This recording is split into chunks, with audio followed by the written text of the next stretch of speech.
Good day and welcome to this episode of If Walls Could Talk. I'm John Wyatt, editor of Walls and Ceilings. Thanks for joining us. Today, my guest is Jonathan Balanis. He's president and owner of JB Insulation and Drywall out of Oakland, New Jersey. The magazine recently featured Jonathan and his company in our October issue. Jonathan and I met at this year's ICAA show that was in Chicago, and it, of course, is my honor to speak with him again today. Jonathan, thanks for joining us. It's good to be here. All right. So real quick, give us a recap of the company for those that didn't read the article. Right. So JB Insulation and Drywall, we're located in northern New Jersey. We service all of northern New Jersey, a little bit of central Jersey and the Hudson Valley of New York.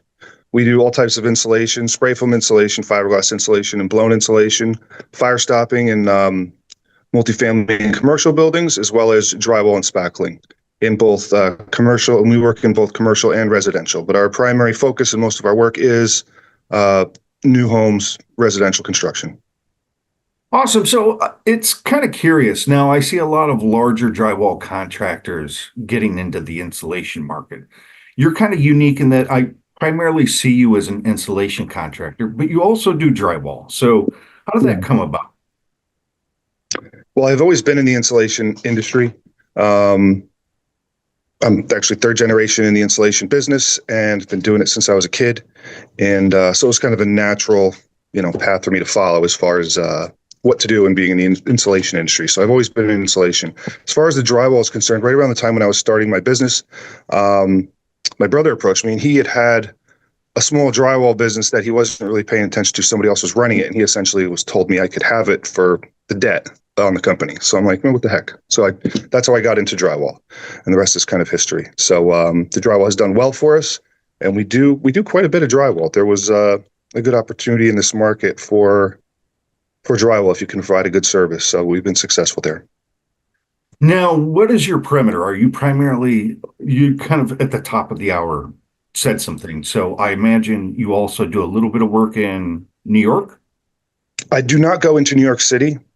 I might follow a good customer into the city for, one or two jobs, but I don't chase anything in the city or anything. So like, outside of Metro New York, and that's New York City, but New York State, do you do any work there, or are you primarily Yes. New Jersey, Connecticut? Yeah. What? Okay. The Hudson Valley, New York, which is like lower New York's, lower New York, upstate. And then we do a little bit in Connecticut, very, very little in Pennsylvania. Most of our work is in northern New Jersey and southern New York. Excellent. So listen, what do you find different between commercial and residential contracts regarding installation and or drywall? I would say the biggest difference is with commercial. Commercial, are you referring to just commercial buildings, or also like multifamily buildings and things like that? Yeah, it could be also the mixed use that you see. Yeah. I would say the biggest difference is the scope of work and the process by which you're awarded the contract. So with commercial and multifamily, primarily you'll bid off the plans at the planning stages and or when the builder is bidding on the project. And that's where you have to get into the process as far as if you're going to be, taken into consideration for getting that work. Whereas on the residential side, in most cases, as long as the work isn't done yet, you still have an opportunity to get in there. They haven't signed people up way in advance. There's some exceptions to that, of course. And the other thing is with the multi and the commercial, you basically just build the plan. The plan is the plan is the plan. There's very little deviations from it. It's very straightforward. Whatever is on the plan is what you're doing. With a lot of custom homes and residential stuff, unless you're working for a national tract builder of sorts, there's a lot more flexibility there. The plan isn't always exactly what you're going to do. So those are probably the biggest differences that I see. And right now, what do you find is your bread and butter? You had mentioned some of the different types of insulation you do. So, for example, in commercial, is it more spray foam, and for residential, bats, cellulose, things of that? Break it down for us. As far as revenue streams are concerned, spray foam would be our largest, and then fiberglass and drywall are probably equal. Blown is very small. Blown is not a big sector of this particular market. We don't blow attics in new construction here. We only use it for retrofit purposes for the most part. But our bread and butter, as far as, not only revenue, but profitability, has got to be spray foam. Awesome. So, So yeah, listen, we met, I guess it was back in late September for the ICA show in Chicago. That was a blast, good time. But primarily, why do you attend? Do you go every year, or was this just a good example to get to Chicago and meet some of your, I suppose, vendors that you use? What? yeah, I mean, I've been going.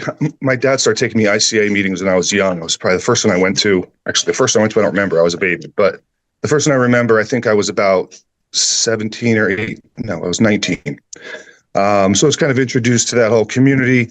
A great bunch of people. I continue to go for a number of reasons. I like to go to, you know, it's the biggest group for insulation contractors. You can get together and see what else is happening within your industry. It's very easy as a small business owner to get kind of burrowed down in your own little, bubble and not see what's going on around you in some cases.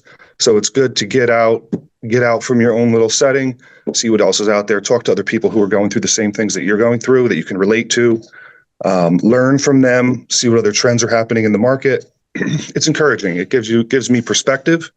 And then also I can build relationships within the industry that I can leverage and that I value. Honestly, I've met a lot of great people through ICA as well.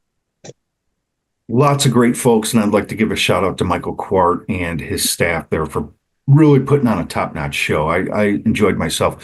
In regards to that event, I don't know how long you were there, but what was your big takeaway from the show? Was it an industry issue or just some new products? What type of trends did you see? What's your big takeaway? Um,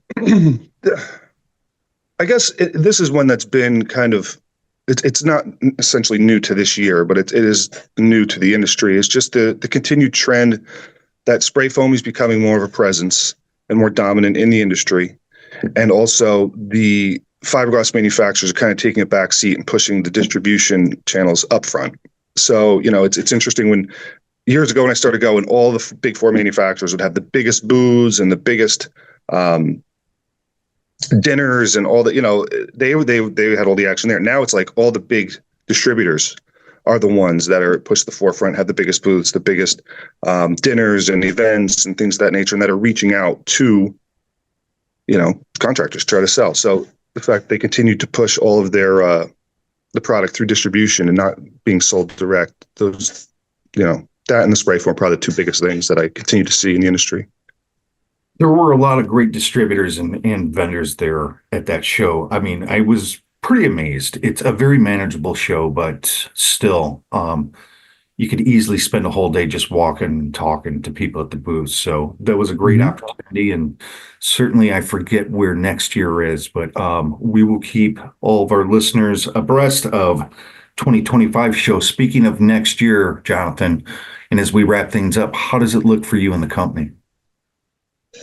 If you were to ask me that question about 6 to 12 months ago, I would have been pretty uncertain and a little bit negative about the outlook. But as time wears on, I'm more and more positive. I've been seeing a lot of good indicators coming in.